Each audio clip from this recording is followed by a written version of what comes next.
چلے اسی تنخواہ میں سے جب بندہ بڑے بیٹے کی شادی کر کے بہو بیاہ کے لے آئے تو پھر بھی کام چلتا ہے، اور جب اس بیٹے کو اللہ بچے عطا کر دے تو اسی گھر میں، اسی آنگن میں، اسی چھت کے نیچے کام چلتا ہے۔ تو پھر تو مان جانا کہ چلانے والا تو نہیں، چلانے والا کوئی اور ہے۔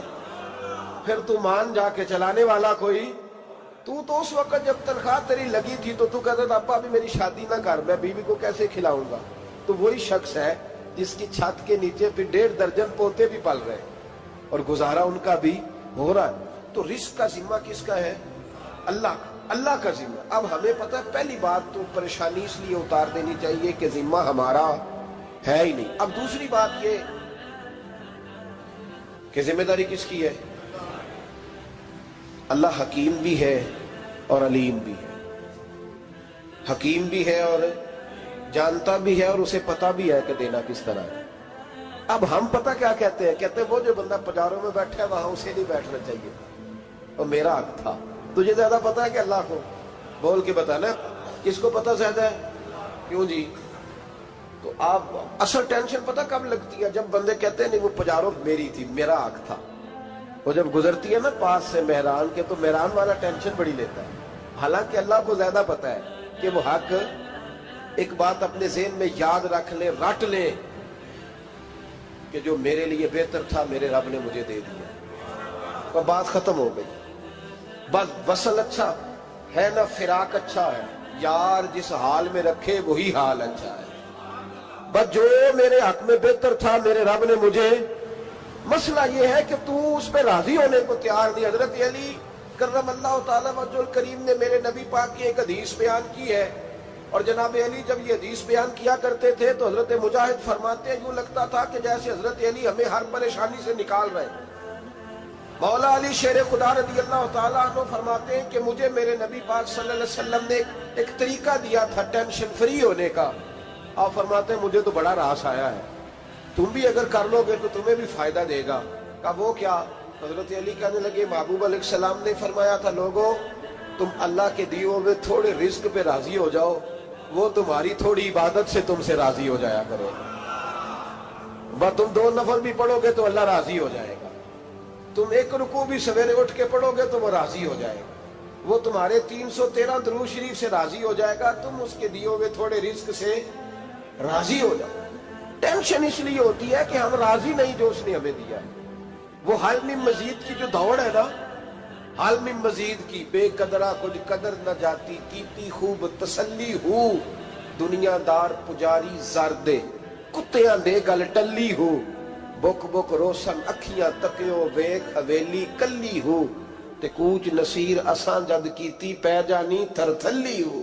تو یاد رکھیں یہ جو ہے نا مصیبت کے مال آ کیوں نہیں رہا، وہ سامنے والا پلاٹ میرے گھر کے سامنے ہے گھر کے سامنے، پر رجسٹری میرے نام کیوں نہیں؟ یہ مصیبت سانس نہیں لینے دیتی۔ موٹر سائیکل کھڑی کرتا ہے نا جب آ کے دکان سے روٹی کھانے آتا ہے، دفتر سے گھر آتا ہے، کاروبار سے آتا ہے، تو جہاں موٹر سائیکل کھڑی کرتا ہے وہ ٹینشن بڑی ہے کہ کبھی میری ہو جائے نا یہ والی جگہ، تو میں یہاں بھی بورڈ لگاؤں اپنے نام۔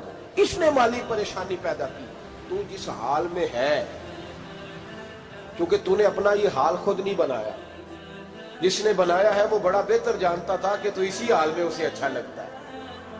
تو اسے اسی حال میں، ایک بزرگ تھے تو ان کی طبیعت بڑی علیل ہو گئی، بیمار ہو گئے، تو اللہ نے آزمائش دی تو کیڑے پڑ گئے وجود میں۔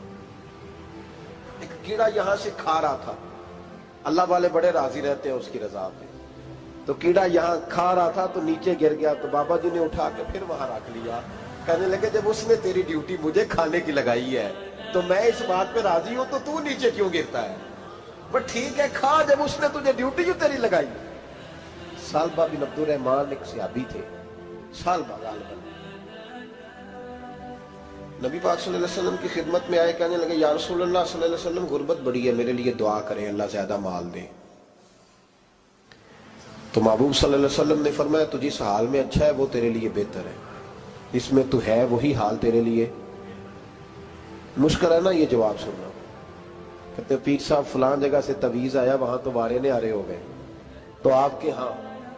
تو میں کہتا ہوں یہ تویز دینے والا اگر تویز دے کے امیر بناتا ہے تو پہلے خود کیوں نہیں بنتا؟ یہ خود تو 150 کا تویز بیچ رہا ہے، اپنی بیچارے کی حالت یہ ہے۔ اگر اتنا ہی تویز اس کا چلتا ہوتا تو پہلے 5 ٹیوب پجارو اس کے دروازے پہ کھڑی ہو۔ عجیب چکر ہے اور عجیب جگہ لوگ الجھ گئے، سمجھتے ہی نہیں بات کو۔ یا رسول اللہ صلی اللہ علیہ وسلم دعا کر دے تو محبوب نے کیا فرمایا؟ فرمایا تو جس حال میں ہے نا وہ حال تیرے لیے بہتر ہے، اسی میں رہ۔ کہ نہیں حضور دعا کرے۔ فرمایا سال بعد تو باز آ جا۔ حضور دعا کرے۔ فرمایا تو باز آ جا۔ 2-3 دفعہ کا ضد کی، محبوب نے فرمایا جا پھر اللہ تجھے زیادہ پیسے دے گا۔ چند بکریاں خریدی، اتنی برکت ہوئی کہ بکریوں کے ریوڑ بن گئے۔ پھر کچھ بکریاں بیچ کے گائے خرید لی، ان کے بھی ریوڑ ہو گئے۔ پھر کچھ اونٹ اونٹنیاں لے لی، ریوڑ ہی ریوڑ۔ پہلے 5 وقت مسجد میں آتے تھے، اب فجر اور عشاء رہ گئی۔ پھر مال زیادہ ہوا تو مدینے شہر میں کوئی جگہ ہی نہیں، مدینے سے باہر حویلی خریدی، پھر جمعہ ہی رہ گیا۔ جمعے کے جمعے آتے، زکوٰۃ کا حکم آیا۔ میرے نبی کریم علیہ السلام نے حضرت ابو ہریرہ کو بھیجا، فرمایا جا اسے کہہ تیری زکوٰۃ بنتی ہے 2.5%۔ 10 کروڑ روپیہ ہو تو کتنی زکوٰۃ بنتی؟ بھئی 1 کروڑ کی 2.5 لاکھ ہوئی نا، تو 10 کروڑ کی کتنی ہوئی؟ تو بڑی مصیبت ہے جب بینک سے میسج آتا ہے نا کہ 25 لاکھ نکل گیا تیرے اکاؤنٹ سے، بہت بڑی مصیبت، بڑی ٹینشن ہوتی ہے۔ ایک صاحب میرے پاس آئے، ان کی زمین اچانک مہنگی ہو گئی، اچانک پہلے کچھ 15-16 لاکھ کی ایکڑ زمین تھی، پھر وہ کروڑ کی ہو گئی۔ تو میرے پاس آئے، کہنے لگے وہ 10 کروڑ روپے بنتے ہیں تو زکوٰۃ، تو میں نے کہا آپ نے کیا کیا؟ زری زمین پہ عشر آتا ہے، اس پہ زکوٰۃ نہیں آتی، تو آپ نے کیا کیا؟ کہنے لگے وہ کچھ سوسائٹی کے رول کے مطابق میں نے فائلیں وغیرہ لے لی ہیں، اب میں نا کبھی موقع آئے گا تو ان کو بیچوں گا۔ تو میں نے کہا اب تو آپ کا یہ مال ہو گیا بزنس کا، تو اب تو اس پہ زکوٰۃ آئے گی۔ 10 کروڑ کو جب 25 لاکھ سنا تو کہنے لگے فوراً دینی پڑتی ہے کہ تھوڑی تھوڑی سے بھی کام چل جاتا ہے؟ تو میں ان کا چہرہ دیکھنے لگا، میں نے کہا نہیں وہ تو آپ کو پتا ہے، ویسے حضرت عمر فرمایا کرتے تھے بانٹ کے نہ دو، کوشش کرو کسی ایک کو ہی دو، چلو کسی کا تو کچھ بن جائے، تو ایک کو ہی دینی چاہیے۔ کہنے لگے تو مطلب یہ ایسا ہی حکم ہے؟ میں نے کہا آپ کسی اور سے تحقیق کر لیں۔ اب یہ بھائی لیتے وقت نہیں تجھے ٹینشن ہوئی کہ 15 لاکھ کا کروڑ ہو گیا، تو اس وقت ہی تو نے کہا کہ یا اللہ، تو یہ کیسی سوچ ہے مسلمان؟ کس طرح کا اس کا؟ ہمارے ہاں جب کسی آدمی پہ حالات خراب ہوتے ہیں نا، تو سب سے پہلے وہ اس طرح کرتا ہے کہ جو میں کہیں اللہ کے رستے میں دیتا ہوں پہلے اسے بند کروں۔ جس رستے تجھے آ رہا تھا پہلے تو نے وہ رستہ بلاک کیا۔ حضرت اسماء بنت ابی بکر صدیق کہتی ہیں میں حضور کو مسجد کے لیے، ادارے کے لیے، صحابہ صفہ کے لیے کچھ دے رہی تھی، تو میں نے گننا شروع کیا تو حضور مسکرانے لگے۔ حضور مسکراتے کیوں ہیں؟ تو فرمانے لگی، محبوب فرمانے لگے اسماء اللہ کے رستے میں گن گن کے نہ دیا کر، ورنہ وہ بھی تجھے گن گن کے دے گا، تو اس کے رستے میں بے حساب دے، وہ بھی تجھے بے حساب ہی عطا فرمائے۔ لیکن پہلے یہ والا پہلے دروازہ بند کرو، یہاں سے پیسے ختم ہو رہے ہیں، تو اس طرح کرنا بھائی۔ اس دفعہ سوٹ ذرا گرمیوں والے نہ خرید، لیکن جو تو اللہ کے رستے میں دے رہا ہے اسے دیتا رہے۔ لیکن ہم اپنا نقصان کرتے ہیں، زیادتی کرتے ہیں اپنے ساتھ۔ میں نے آپ کو پہلے بھی بتایا تھا پیار کی بولی ہے، پھر بولتا ہوں۔ ایک بڑے بڑے پیار والے دوست ہیں، ایک دفعہ مجھے کہنے لگے کہ آپ کئی دفعہ اعلان کرتے ہیں تو مجھے اچھا نہیں لگتا، اور آپ ادارہ بھی بہت زیادہ بننے والا ہے، بڑی چیزیں میں دیکھتا ہوں جو ہو تو بڑا نظام اچھا ہو جائے، آپ دعا کریں اللہ مجھے پیسے دے تو میں بڑے سارے خرچ کروں گا اس کے رستے۔ تو میں نے کہا یا اللہ اسے 10 کروڑ دے، یہ 9.5 کروڑ تیرے رستے میں دے دے گا۔ تو چپ کر گیا، جس طرح آپ نہیں کر گئے سارے، چپ کر گیا وہ بھی۔ اس نے کہا جی نہیں جی انشاءاللہ کریں گے۔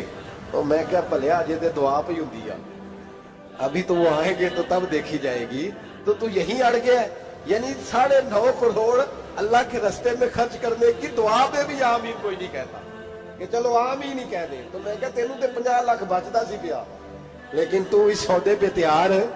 جب یہ سوچ ہوتی ہے، یہ غلط سوچ ہے، یہ بات تو اگر تم مسکرانے والی، لیکن یہ سوچ صحیح نہیں۔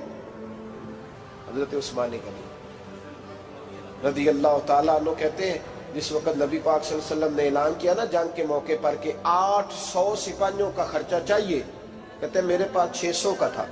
یہاں ایک روایت میں حضور نے 1000 کا اعلان کیا تو میرے پاس 800 کا تھا۔ جب 2-3 دفعہ نبی پاک نے اعلان کیا تو کہتے ہیں میں نے کھڑے ہو کے کہا یا رسول اللہ پورا 800 میری طرف سے۔ کہتے میں نے 200 سپاہی کا خرچہ ادھار اٹھایا لیکن پورے 2 مہینے نہیں گزرے تھے، رب کریم نے مجھے کئی گنا کر کے پیسے واپس عطا فرما دیے۔ پر بات تو یہ ہے کہ تیری وہاں لو لگی ہو، تو تجارت کرتا ہے ان لوگوں کے ساتھ جو کیا دے سکتے۔ تو سالبہ کے پاس حضور نے پیغام بھیجا، پہلے تو کہا تیرے لیے بہتر نہیں مال، جب اصرار کیا تو بڑی برکت ہو گئی، بڑا آیا تو فرمایا زکوٰۃ دے، 2.5% زکوٰۃ ہے۔ اب جب سوچا کہ 5 اونٹوں پہ ایک بکری جائے گی اور بڑا سارا مجھے دینا پڑے گا، اب جب غور کیا تو یہ تو نہ کہا کہ میں نہیں دیتا۔ حضرت ابو ہریرہ سے کہنے لگے نبی کریم علیہ السلام کی خدمت میں عرض کرنا کہ میں خود آؤں گا۔ حضرت ابو ہریرہ نے آ کے عرض کی یا رسول اللہ صلی اللہ تعالی علیہ وسلم، حضور وہ کہتے تھے میں خود آؤں گا، تو کہتے ہیں محبوب نے ٹھنڈی سانس لی، فرمایا اسے کہا تھا کہ تیرے لیے مال بہتر نہیں، اب ہلاک ہو گیا، ہائے افسوس ہلاک ہو گیا۔ ان کو بھی تھوڑی دیر کے بعد احساس ہوا کہ یہ میں نے کیا کیا، نبی پاک کو ہی کہہ دیا نہیں ہے، حضور کو کہہ دیا بعد میں آؤں گا۔ اب دوڑے آئے، عرض کی حضور میں سارا کچھ لے کے آیا ہوں، قبول کر لیں۔ محبوب نے فرمایا گویا بلال حبشی کی خشک کھجور بھی قبول ہے، اور صہیب رومی ایک اٹی باندھ کی لائے تو وہ بھی قبول ہے، اور عمار بن یاسر اور مصعب بن عمیر اگر 2 دینار دے جائیں اور کوئی پرانا جوڑا کسی سپاہی کے لیے چھوڑ جائے تو وہ بھی قبول ہے، لیکن تو اپنا لاکھوں لے کے چلا جا، تیرا کوئی نہیں قبول، معاف کر دیں۔ فرمایا جا معاف کیا، پر پیسے لے کے نہ آنا۔ اگلے سال پھر آئے، بندے ہوئے ہاتھ ہیں، محبوبہ میں دولت کا کیا کروں گا، آگ لگانی ہے، قبول کر لیں۔ فرمایا تو لے جا، تیرا نہیں قبول، گرا جو ان کی نگاہ سے وہ سنبھل نہیں سکتا۔ حضور نے وصال ظاہری کیا تو جناب صدیق اکبر کے پاس آئے، لاکھوں کا مال، ابو بکر قبول کر لو، تو جناب صدیق اکبر کہنے لگے اس کا کر لو جس کا نبی نے نہیں کیا، چل جا کوئی نہیں چاہیے۔ حضرت عمر کے زمانے میں قحط پڑ گیا، بارشیں نہیں ہوتی، غلہ نہیں ملتا، حالات خراب ہے، مالی طور پہ بحران آ گیا، غربتیں، مجبوریاں، تکلیفیں، آ کے روئے، عمر میرا قبول کر لو، مجھے معافی تو مل گئی تھی نا۔ فرمایا معافی اپنی جگہ پہ، پر جس کا مصطفیٰ نے قبول نہیں کیا۔ بہت سارے لوگوں کو پتہ ہی نہیں کہ ان کا قبول ہی نہیں ہوا، اور وہ الجھے ہوئے، انہیں خبر ہی نہیں کہ اصل بات کیا ہے۔ فرمایا جس کا مصطفیٰ کریم نے قبول نہیں کیا، اب ہیرے اور جواہرات بھی لے کے آئے تو بھوکے مریں گے، پر اس کا قبول، اس بات پہ راضی رہو اس حال میں اللہ نے رکھا ہوا، اس حال میں راضی رہو۔ جو مصیبت ہے نا دیکھنی کہ وہ بھی میرے پاس، تمہیں کیا پتا، کبھی پوچھ تو صحیح اس سے وہ کس مصیبت کا شکار ہے، جو مالی طور پہ بڑا امیر ہے، تو اس کی طرف دیکھ کے اپنا دل برا کرتا ہے۔ بس جس حال میں رب نے رکھا ہے اس حال میں رہ۔ حضرت عثمان غنی کے زمانے میں تو وہ وصال کر گئے، لیکن بھائی تو جس حال میں تیرا رب تجھے رکھتا ہے اس حال میں رہ، تیری مالی پریشانیاں ختم ہو جائیں۔ میں نے پہلے بھی شاید آپ کو ایک دفعہ کہا تھا، میں تعلیم سے فارغ ہوا تو میرے ایک استاد اور میرے کچھ دوست کہنے لگے افریقہ آ جائیں آپ، بھائی بہت بڑا ادارہ ہے، اس کو چلائیں، اس کو سنبھالیں۔ تو میری والدہ سے میں نے کہا، اس طبیعت ہوتی ہے نا انسان کی، میرا بھی دل لگ گیا۔ میری اماں پڑھی نہیں تھی لیکن اللہ نے دانائی بڑی عطا فرمائی تھی، حکمت بڑی تھی، سیانی بڑی تھی۔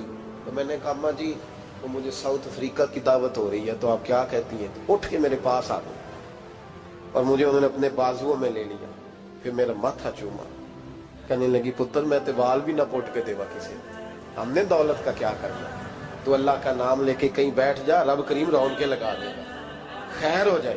تو میرے بھائی یاد رکھیں ان چیزوں سے تھوڑا سا دیکھیں نا، قناعت کریں، جو اللہ نے دیا اس پہ راضی ہو جائے، اللہ بڑا مہربان ہے، وہ آسانیاں کر دیا کرتا ہے۔ تو یاد رکھیں میرے رسول کریم علیہ السلام نے ایک تو ہمیں درس یہ دیا ہے کہ تو سمجھ جا، قرآن نے ہمیں بتایا ہے کہ روزی تیری ذمہ داری نہیں، روزی کس کی ذمہ داری ہے؟